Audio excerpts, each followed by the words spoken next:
और ये सीधी तस्वीर एक बार फिर से गुजरात के सोमनाथ मंदिर की, जहां पर प्रधानमंत्री मोदी पहुंचे हैं।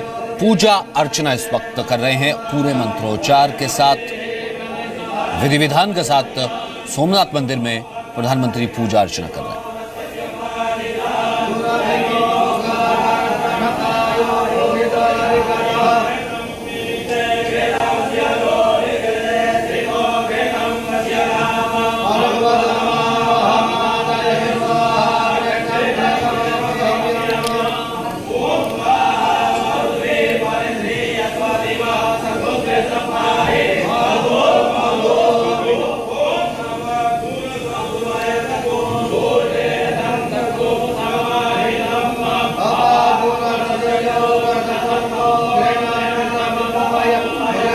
गुजरात के सोमनाथ मंदिर से ये इस वक्त लाइव तस्वीर।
ये गुजरात के सोमनाथ मंदिर से लाइव तस्वीर है। 2 दिन के दौरे पर हैं पीएम मोदी। 12 ज्योतिर्लिंगों में एक ज्योतिर्लिंग गिना जाता है सोमनाथ मंदिर, और विशेष विधि विधान से पूजा अर्चना कर रहे हैं। साथ में अमित शाह भी उनके मौजूद हैं और केशुभाई पटेल भी उनके साथ, वरिष्ठ उनके सहयोगी मौजूद हैं।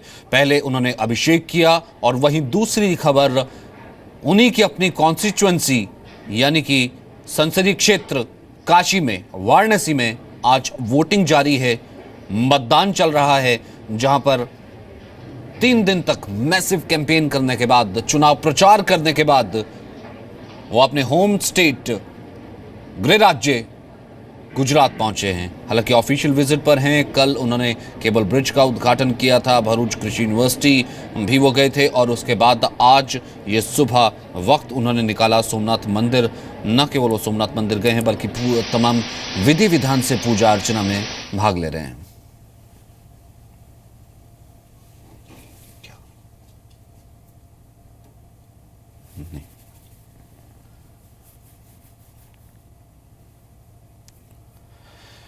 तो एक तरफ सोमनाथ मंदिर में अभिषेक किया है, दूसरी तरफ वोटिंग चल रही है जिस पर लगातार हमारी नजर बनी हुई है। हमारे साथ रामदत्त त्रिपाठी साहब मौजूद हैं जो कि सुबह से ही हमारी दो बड़ी खबरों पर कवरेज जारी है, हमारे साथ बने हुए हैं। एक तरफ लखनऊ की वो एटीएस का ऑपरेशन जिस पर हम उनसे खास आउटपुट ले रहे हैं, और दूसरी तरफ एक राजनीतिक कमेंटेटर के तौर पर और एक पॉलिटिकल कमेंटेटर के तौर पर, वरिष्ठ पत्रकार के तौर पर भी वो मौजूद है, और इस तमाम राउंड्स की वोटिंग में हमारे साथ जी न्यूज़ के वो साथ रहे हैं। रामदत्त जी, ये जो दौर, अंतिम दौर का चुनाव है, अब पीएम मोदी काफी आश्वस्त नजर आ रहे हैं। आज पूजा अर्चना वो कर रहे हैं, इससे पहले भी काशी में भी वो पूजा अर्चना करके गए हैं। कितना एक आपको लगता है कि वो कोशिश कर पाए हैं या फिर वो हवा का रुख मोड़ पाएंगे? क्योंकि बहुत कुछ शायद आप ये एग्री करेंगे, निर्भर करेगा कि वोटिंग टर्नआउट शाम तक हमने ये देखना होगा कि कैसा रहता है। बिल्कुल, और मैं तो ये कहूँगा कि प्रधानमंत्री जी की कोशिश जारी है और बहुत मेटिकुलस प्लानिंग है कि आप देखिए कि हर एंगल से हमें सोमनाथ मंदिर में उनकी पूजा अर्चना की तस्वीरें मिल रही हैं। और आज उस समय वो वहाँ सोमनाथ में पूजा कर रहे हैं, जबकि काशी में मतदान हो रहा है। और काशी में भी उन्होंने विश्वनाथ मंदिर में पूजा उस दिन की थी, लाइव कवरेज के साथ, जब 49 सीटों पे मतदान हो रहा था। तो प्रधानमंत्री जी, मुझे लगता है कि एक सिंबॉलिक प्रतीकों के सहारे अपना कैंपेन अभी भी उनका जारी है। और सबसे अहम बात जो है, जो आपने कही, वो पोलिंग परसेंटेज की है। बीजेपी की चिंता सबसे बड़ी यही है कि जो अभी हमने 2-3 दौर देखे मतदान के, तो मतदान का जो प्रतिशत है खास करके शहरों में, और जो ट्रेडिंग कम्युनिटी है या अपर कास्ट के लोग हैं, वो वोटिंग में उतना हिस्सा नहीं ले रहे हैं कि जितना कि हिस्सा जो दलित समुदाय है या पिछड़े वर्गों के लोग हैं, किसान हैं, गाँव के लोग हैं या माइनॉरिटीज ले रही हैं। इसीलिए सारी जो कोशिश वो यही है कि प्रधानमंत्री जी की, बीजेपी की, राष्ट्रीय स्वयंसेवक संघ की, कि जो उनके समर्थक हैं, जो बात तो करते हैं, वो कम से कम मतदान केंद्र तक जाएं। अगर मतदान केंद्र तक नहीं जाते हैं और पोलिंग परसेंटेज उनके समर्थकों का कम रहता है, जिससे जो ट्रेडिंग क्लास है खास करके या अपर कास्ट के लोग हैं, जो दूसरी एक और बात है कि जो अपर क्लास के लोग हैं, मिडिल क्लास के लोग हैं, उनके परिवार के बहुत सारे लोग जो हैं वो बाहर काम करते हैं, यंग लोग हैं। जैसे उदाहरण के लिए परिवार में 6 लोग हैं, 2 ही पता चला कि पति पत्नी तो यहाँ है, बाकी कोई हैदराबाद में, पूना में, बम्बई में या दिल्ली में काम कर रहे हैं। तो उस पोलिंग परसेंटेज को बढ़ाना ही ये बहुत कुछ शायद इस बेल्ट में निर्भर ये भी करता है कि आपका कैडर, किस पार्टी का कैडर कैसा है। हालांकि त्रिकोणीय मुकाबला है और बहुत जगह तो त्रिकोणीय का अब अपना दल भी है और कौमी एकता दल भी एक जगह लड़ रहा है, अपना दल भी लड़ रहा है। तो ऐसे में एक्टिव जो है, एक ऐसा कैडर एक्टिव जो बूथ तक ले जा सके मतदाता को, वो किसका ज्यादा एक्टिव है? देखिए, उसमें सबसे ज़्यादा तो ऑर्गेनाइज्ड तो बहुजन समाज पार्टी है। आप देखिए कि उनकी जो रैलियां भी होती हैं तो उनके पास अपना वॉलंटियर फोर्स होता है, बाकायदे टोपी लगा के, और उनके पास डंडे होते हैं, तो वो पूरा गाइड करते हैं, ले जाते हैं, और उनको कोई बहुत सुविधा की जरूरत भी नहीं होती, गाड़ी की जरूरत भी नहीं होती। उसके बाद सबसे ऑर्गेनाइज जो काडर है वो बीजेपी के पास, आरएसएस के पास है। लेकिन इस बार जो टिकट डिस्ट्रीब्यूशन हुआ है उसमें लोग बहुत नाराज हैं, क्योंकि बाहर के लोगों को तमाम टिकट दिया है, जो मेंबर नहीं थे उनको टिकट दिया गया, या उन्होंने वहां अनुप्रिया पटेल की पार्टी को छोड़ दिया, या ओम प्रकाश राजभर की पार्टी को, जो दूसरे दलों से लोग आए थे, या दूसरे छोटे दलों को छोड़ दिया। तो काडर में उत्साह नहीं है। दूसरे जो अभी हम थोड़ी देर पहले बात कर रहे थे, पीएम विजिट ने बहुत ज्यादा जो ओबीसी पे नहीं, मेरी बात आज हो रही थी, वहाँ एक मेरे मित्र हैं, तो उनका कहना था कि इस तरह की विजिट से दूसरे लोग विन ओवर नहीं होते हैं। ऐसा नहीं होता है कि दूसरे लोग आ जाएं। हाँ, थोड़ा सा जोश और एक अर्जेंसी जो बीजेपी के लोगों में, वो एक सेंस ऑफ अर्जेंसी आई है कि नहीं, देखिए, जब प्रधानमंत्री जी नरेंद्र मोदी जी सब काम छोड़ के इतनी मेहनत कर रहे हैं तो हमें भी करना चाहिए। तो एक सेंस ऑफ अर्जेंसी, महत्व तो आया है, लेकिन उससे पाला बदलेंगे लोग, ऐसा मुझे नहीं लगता। बल्कि उससे दूसरी तरफ भी लोग ज़्यादा मेहनत कर रहे हैं, ज़्यादा जोर लगा रहे हैं। और कल कहीं ना कहीं हमने एक रुख में ही देखा था, खैर भले हो सकता है कि वो एक बिटवीन द लाइंस पढ़ने की एक कोशिश हो, पत्रकार लोग हम कोशिश कुछ ऐसी करते रहते हैं। कल कुछ बीएसपी थोड़ी सॉफ्ट नजर आ रही थी, कुछ तरीके की बातचीत चल रही है क्या? नहीं, देखिए, पर्दे के पीछे बहुत सारी बातें चल रही हैं। बहुत सारे लोग कोशिश कर रहे हैं कि अगर किसी को मेजॉरिटी नहीं मिलती है तो कुछ लोग हैं जो बताया, मेरी भी बात हुई, उनका दावा है कि वो अखिलेश यादव और मायावती जी को एक साथ ला सकते हैं। या इसके पहले जब पहली प्रेस कॉन्फ्रेंस हो रही थी राहुल गांधी और अखिलेश यादव की, तो राहुल गांधी भी बहुत सॉफ्ट थे मायावती के प्रति। तो देखिए, हमें याद रखना चाहिए कि जब 93 में बाबरी मस्जिद के विध्वंस के बाद जो चुनाव हुआ था, उस समय भी बीजेपी सिंगल लार्जेस्ट, काफ़ी सीटें मिली थी सिंगल लार्जेस्ट, लेकिन सपा बसपा ने मिल करके चुना। इसी तरह से 96 में भी बीजेपी को 174 या 77 सीटें मिल रही थी, लेकिन वो सरकार नहीं बना पाई थी। तो बीजेपी की मुसीबत यही है कि अगर उनको मेजॉरिटी अपने आप नहीं मिलती है तो साथ किसको लेंगे, किसको साथ लाएंगे? एक रामदास जी, एक चीज पर और प्रकाश डालिएगा कि लगभग पहले दूसरे दौर का वोट अगर हटा दे जो कि विकास पर लड़ा गया, जिसमें समाजवादी बहुत ज्यादा आश्वस्त थी, और उसके बाद एक सेंस ऑफ अर्जेंसी चौथे, पांचवें, छठे, सातवें में जो बीजेपी ने दिखाई और जिस एग्रेशन के साथ आई, और छठे सातवें में तो खुद हमने देखा पीएम मोदी कैसे इन्वॉल्व रहे।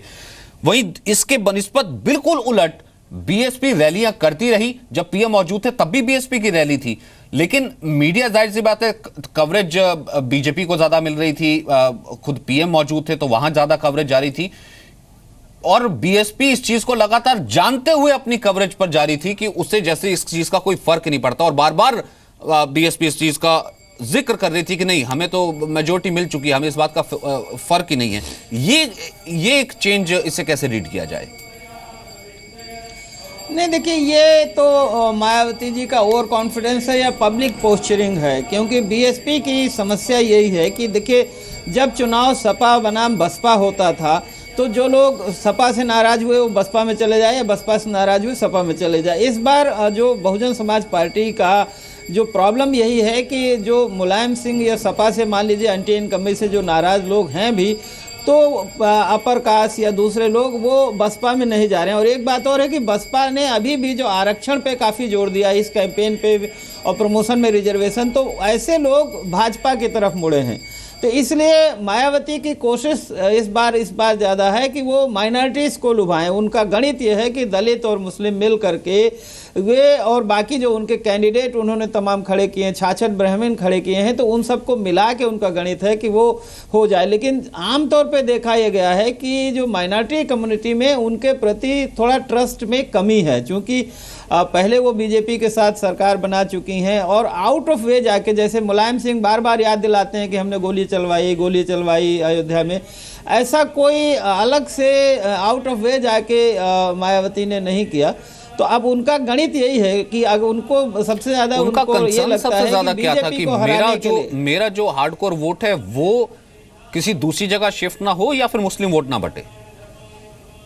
दोनों है, क्योंकि बहुत भारतीय जनता पार्टी ने जो उनकी पूरी स्ट्रेटजी थी कि गैर जाटव दलित और गैर यादव जो ओबीसी वो आ जाए, तो और पिछली बार लोकसभा में काफ़ी संख्या में गैर जाटव दलित और बल्कि यादव भी, इस बार भी हमें कई जगह यादव नौजवान मिले जिनका ये कहना था कि भाई अखिलेश यादव ने तो मुसलमानों के लिए ज़्यादा किया, हिंदुओं के लिए कम किया। तो मायावती की भी कोशिश थी कि उनका दलित तो एकजुट रहे, और अगर वो एकजुट रहता है और उस क्षेत्र में ऐसा परसेप्शन बनता है कि मायावती क्या ओम राज्यमांगल्य फलप्रदामासोत्तमे मासे फाल्गुनमासे शुद्धे पक्षे एकादश्यां तिथौ सौम्यवासरे एवं ग्रहगणविशेषेण विशिष्टायां शुभपुण्यतिथौ यजमानोऽहं मम आत्मनः श्रुतिस्मृति पुराणोक्ता फलप्राप्त्यर्थं मम आयुः आरोग्य ऐश्वर्य अभिवृद्ध्यर्थं सकल मन इच्छित कामना सिद्ध्यर्थं सर्वे सन्तु सर्वे सन्तु निरामया सर्वे सयन्नः भगव्यः विश्वानिने वसविदुरितानि परासुव जगदन्तन्न आसुवावो शान्तिः शान्तिर्भवतु सर्वारिष्टशान्तिर्भवतु। श्रीमन्महागणाधिपतये नमः। इष्टदेवताभ्यो नमः। कुलदेवताभ्यो नमः। ग्रामदेवताभ्यो नमः। स्थानदेवताभ्यो नमः। वास्तुदेवताभ्यो नमः। वाणी हिरण्यगर्भाभ्यां नमः। लक्ष्मीनारायणाभ्यां नमः। उमामहेश्वराभ्यां पुष्पाभ्यां नमः शची पुरन्दराभ्यां नमः मातृ पितृ चरणकमलेभ्यो नमः सर्वेभ्यो देवेभ्यो नमः सर्वेभ्यो ब्राह्मणेभ्यो नमः एतत्कर्म प्रधान देवता भवानी शंकराय महारुद्राय श्री सोमनाथाय सांगाय सपरिवाराय नमः मंगलम भगवान रुद्र मंगलम वृषभध्वज